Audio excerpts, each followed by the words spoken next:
منقول ہے کہ ایک حافظ قرآن تھے، قرآن پاک پڑھاتے بھی تھے، مگر ایک بار آنکھوں کا گناہ کیا انہوں نے، آنکھوں سے حرام دیکھا جو نہیں دیکھنا چاہیے تھا۔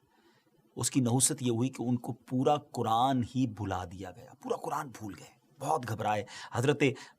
سیدنا حسن بصری رحمۃ اللہ تعالی کے پاس حاضر ہوئے، کہا حضور یہ مجھ سے غلطی ہو گئی، بہت روئے اور کہا بس میں توبہ کرتا ہوں، کسی طرح مجھے وہ نعمت واپس چاہیے، قرآن میرے سینے سے بھلا دیا گیا ہے۔ حضرت حسن بصری رحمۃ اللہ تعالی نے فرمایا کہ اسی سال حج کرو اور مسجد خیف جو مینا میں ہے اس کے امام صاحب سے ملو اور ان سے جا کر دعا کرواؤ۔ یہ شخص حج کو گیا، حج کے بعد مینا میں مسجد خیف میں گیا اور وہاں جا کر دیکھا کہ بزرگ ہیں جو امام ہیں، بڑی عمر کے ہیں، اور دوران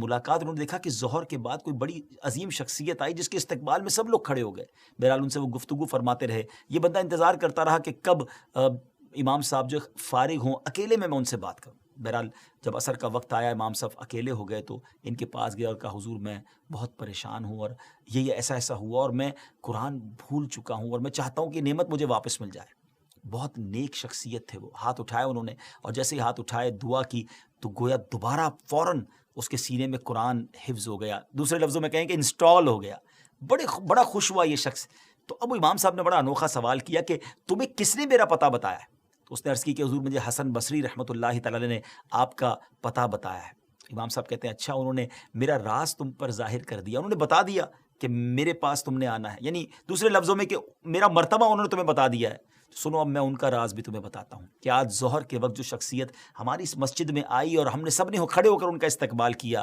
وہ کوئی اور نہیں، وہ حضرت سیدنا حسن بصری رحمۃ اللہ تعالی علیہ تھے۔ وہ اپنی کرامت سے بصرہ سے یہاں مینا شریف میں مسجد خیف میں روزانہ آ کر نماز ظہر ادا فرماتے ہیں۔ بہرحال ناظرین، یہ بزرگوں کی بڑی باتیں ہیں، لیکن اس واقعے سے جو بات سیکھنے کو ملی